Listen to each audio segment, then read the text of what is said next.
Hi folks, Canadian Prepper here. Wanted to talk a bit today about race relations in Canada. I figure now that the Ferguson unrest has finally cooled down, for the meantime anyways, it might not be a bad idea to broach the issue of race relations in Canada in a post-grid down SHTF type scenario. So I'm going to go from east to west because as you go across the different provinces, it's very much a different demographic, and Canada is a very wide but narrow country. And what I mean by that is most of the population is centered around the bottom 10% of the country. Of course, because the entire north is cold and freezing. So anyway, starting out east on the east coast, it's mostly Anglophone speaking Caucasian people in the maritime provinces for the most part. There is a growing diverse community as well, and a smaller Aboriginal community. Not a whole lot of racial tension there that you don't really see anywhere else. Nothing that really stands out. Now moving down into the St. Lawrence, Great Lakes regions, where the most densely populated parts of Canada are, you're then encountering some of the most diverse conglomerations of people on Earth. And Toronto itself actually is the most diverse city on Earth, so it's going to be interesting to see how this plays out. Now, there's not as much sort of black and white tension in Canada. There's a bit more of an even spread in terms of, black representation in the middle and upper class, although it is still slightly under.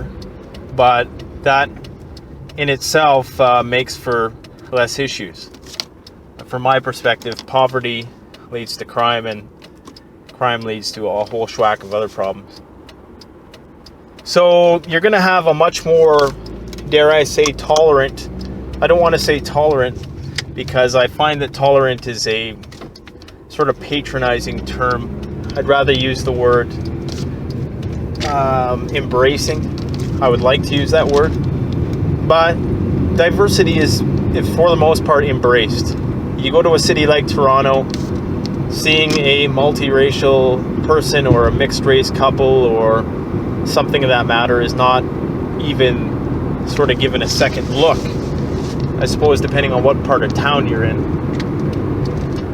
There is some, gang violence and some segregation along those lines, but for the most part, it's a very, very open society. It's a very liberal society. And I really think that that's going to sort of remain the same. I think that that's going to be an enduring characteristic, particularly of that region. Just because people are so accustomed to it already. There's been a whole generations conditioned into that, which will, be the ones who are in conflict with one another, hopefully cooperating with one another when the grid goes down.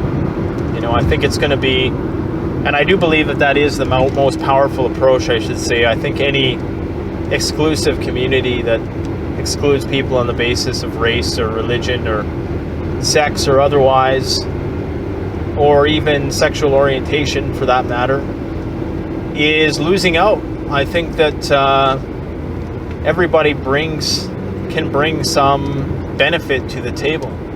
And it's going to be the ignorant ones who, they'll go for a while. The ones who galvanize around really sort of,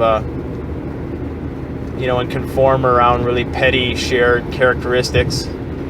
They're going to last a while, but in the end, they're not going to prevail. They're not going to thrive. Societies like that have never thrived, So I do think that you're going to see a very unique mishmash of ragtag post-apocalyptics up here, especially in that particular region in the Canadian North. Now, when you move up to North Ontario and you move westward from there, you encounter larger Aboriginal populations. The Métis population is, the Métis had their last stand in Manitoba. I shouldn't say their last stand, there's still hundreds of thousands of Métis people. But in terms of self-governance, Louis Riel, Gabriel Dumont resisted, I believe it would be British tyranny at the time. Essentially the powers that be wanted to, integrate them into society, and they refused, and ultimately they were defeated. They did go to war with the Canadian government, and very proud people. They wanted their sovereignty, and I think a lot of Americans can appreciate that. So research the Métis if you're into that kind of thing, because they definitely were, and these guys were fighting with they were going up against cannon with a bunch of muskets that were full of metal shards and broken nails and shit like that. So they were outnumbered. It just goes to show, though, the bravery of those guys. And I think they were one of the ones who actually pioneered trench warfare, if I'm correct. Or perhaps they used it in a unique fashion which wasn't used before. But I'm kind of going off topic. Anyways, the Métis are a combination of the French and Aboriginal people. When the French fur traders came here, they pulled no punches. They got right in and, they got her done. The reason why they were so successful is because they jumped right into the native way of life, and they integrated to some extent, and they formed the Métis people, which were Aboriginal French mix.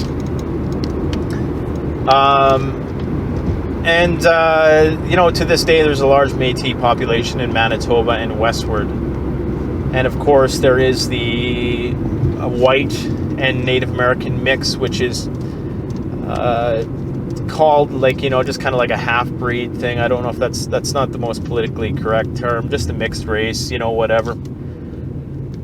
But going backwards, there was another racial divide that I wanted to talk about, and there are three key divides that I'll say. In Canada, there's the Francophone-Anglophone, which is French versus English. That's been a long-standing issue. There's Quebec separatists who would like to separate, and in the instance of a WROL grid-down situation, that might be something that naturally transpires, even though it's a small minority of people who want to do it. Usually history is written by the passionate ones, and if there's a bunch of passionate people, vying for freedom and self-governance, then you may well have a Quebec that separates in just sort of like the United States might separate into different colonies and stuff like that. The other divide is white and visible minorities, and the last divide is Aboriginal people, which are Native Americans for Americans, if you recognize that term. It's Native Americans versus the whole of Western society. Essentially, it doesn't really matter if you're white, anybody who espouses the Western view is somewhat antithetical to Native American way of life, traditional Native American way of life. Many Native Americans have integrated now. And so as we're moving westward continuously then, we see a very large portion of Aboriginal people in Saskatchewan, probably the greatest proportion of Native American people in Saskatchewan. And in the West, that's where you're going to encounter some of the people who are still very knowledgeable of the traditional ways. So in a post-apocalyptic grid-down scenario, I believe that these people, like they were prior to industrialization, will be in many ways fulfilling a more vital role in society in terms of sharing their knowledge of how to live off the land. And all those traditional things that have been lost as a result of colonization may make a comeback, may see a resurgence at some point. Now, there's definitely tension in the Western provinces, and Most people, when they come to Saskatchewan, whether white, black, or otherwise, are astounded at the racial undertones, the racial tension. And in most cases, 9 times out of the 10, they're quite surprised at the amount of racism towards Native American people. And I'm not just talking about blue collar joking around, cracking jokes in your privacy of your own home. I'm talking like explicit racism from people who are educated people. I've heard educated people say some of the most profoundly racist things towards Aboriginal people, and it's pretty sad. I understand Aboriginal people are going through a rough time. They were dislocated from their land. Okay, many of them were, exterminated through clandestine genocide programs. The rest were forcefully socialized in residential schools, where many of them were sexually abused by Catholic priests and all this kind of stuff. And they had their language taken from them. They had all their traditional teachings taken from them. They were taken off the land, and they were put in these really crappy reserves with very low-grade housing. And you try to take somebody who's been living off the land for 2,000 years and put them in a bunch of matchboxes and say, here, be happy.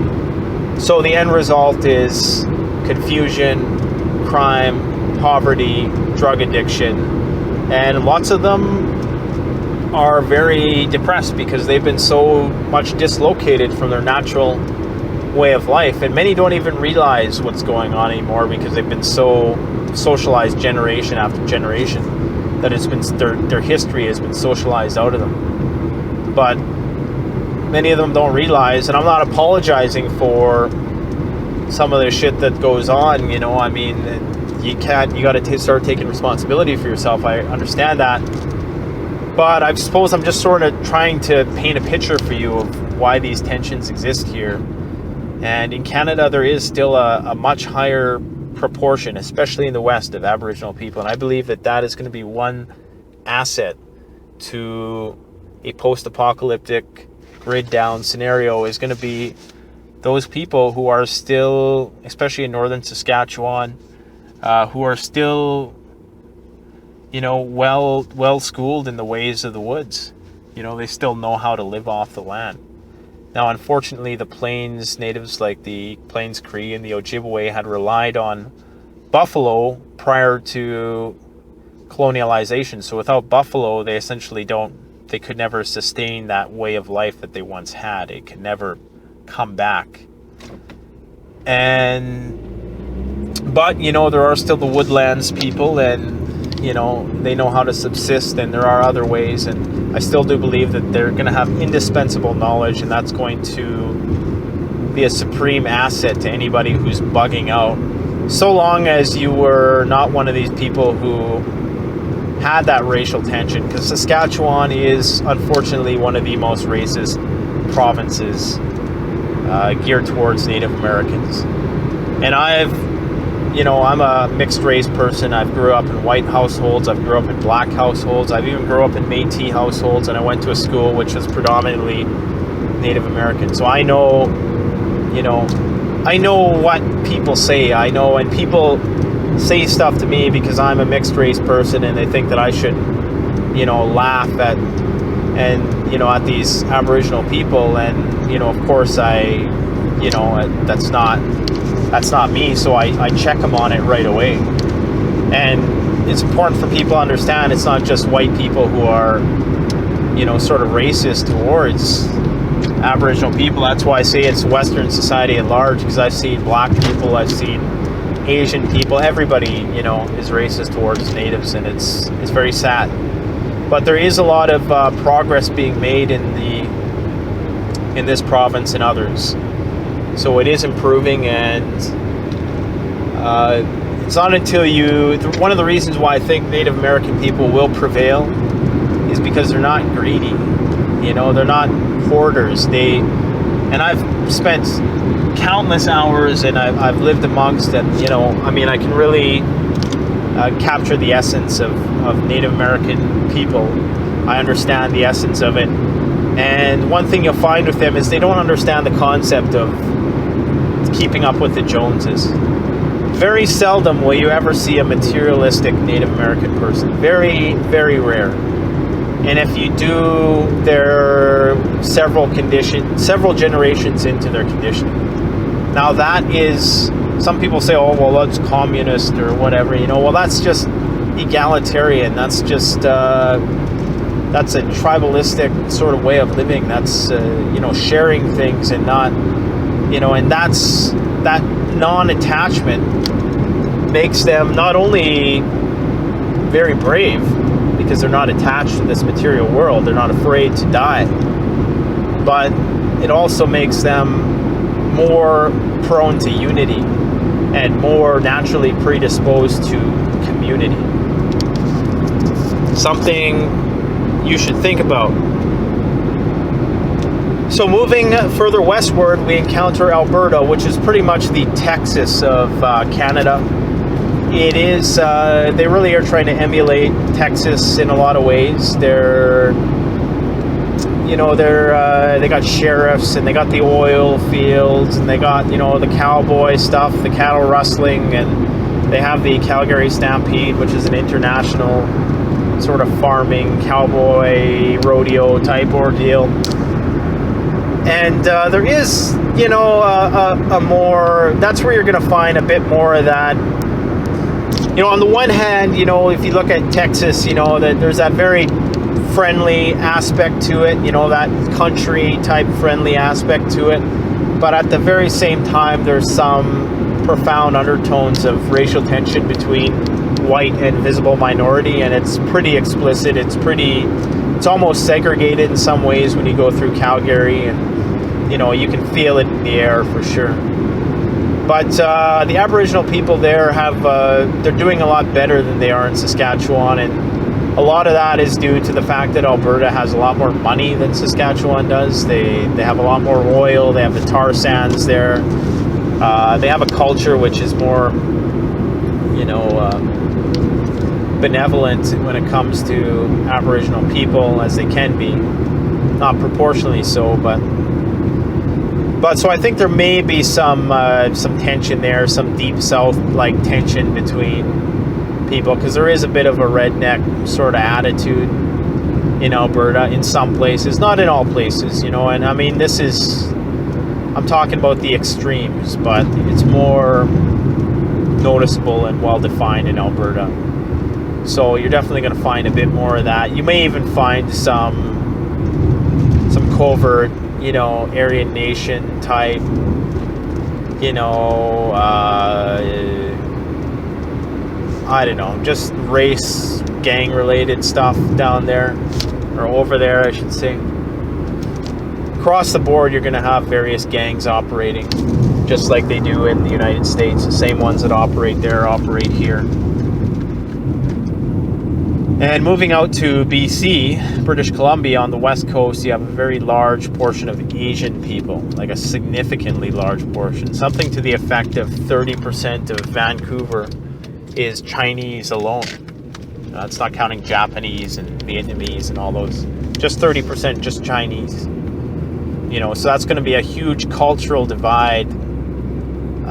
If the grid were to go down, you're going to see, and nothing, you know, against Asian people, but they are a very sort of culturally inclusive people.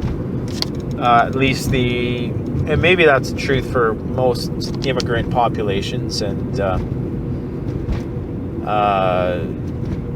a lot of people do immigrate to most 80% of immigrants, I should say, in Canada immigrate to the large urban centers, Toronto, Calgary, Edmonton, and Montreal, Ottawa, Vancouver, Winnipeg type thing.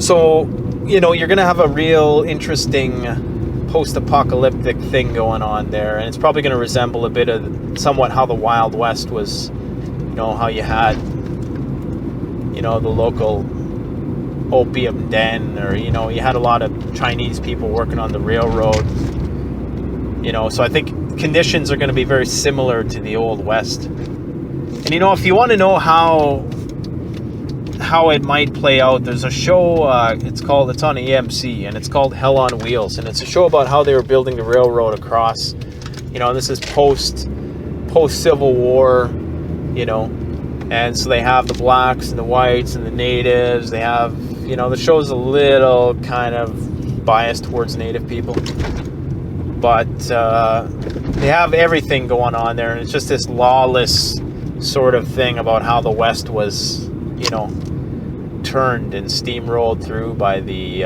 Iron Horse. But I encourage you to check out Hell on Wheels if you want to know how, you know, if we were to ever have a reset and we went back to a, you know, pre-industrialized way of living. That's sort of, I think, how it would play out in a lot of ways. But where was I going with this? So yeah, so the Chinese culture, and, you know, it's a very ancient culture. It's a very unique and distinct culture. It's not one that's quick to bend to the majority culture. So it's going to be very interesting to see how that plays out. Now, the Chinese are, as far as I know, pretty well-disciplined people in the sense of working together. They are naturally communistic people, so that may aid in their social team organization. And that's something for people to keep in mind, is that a lot of these immigrant populations are more prone towards sharing, and they're more community oriented. They're used to living in very tight quarters with large groups of people in very densely populated areas, and having to deal with that, having to cope with that. Most North Americans are not ready for that. They're not ready to share. They're not ready to communicate. And that's why I always say, and a lot of people disagree, but preppers are not team players. And I'm one of them. And the first part in, you know, in self-improvement is admitting your faults. And I realize that I need to, you know, be less insecure in my sharing with others. But, so where was I going with that? Yeah, so I mean, that cultural split, and they've done anthropological studies on this to show that, you know, Chinese people are more communistically prone. This is not pulled out of my ass. If you want me to elaborate on that more, just ask. I will, because there is a study that was done which proved that they're more community oriented as opposed to individualistic. And that is going to be, in the early stages of civilization, that is what sets a solid foundation. It's not, you know, going to be the guy who wants to do whatever he wants and is sitting by the door with his shotgun so nobody comes in and steals his food. Okay, very few immigrant populations, even the European ones, especially the Eastern European ones, are individualistically prone as we are. So, something to consider. Anyways, I just got home. It's been a really long effing day.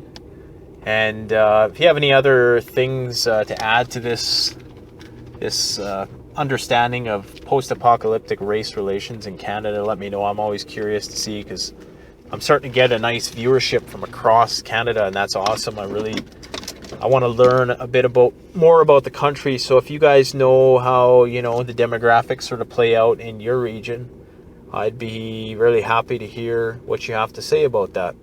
So don't forget to like, comment, subscribe if you enjoyed the video, and by all means share. Thanks for watching. Canadian Prepper out.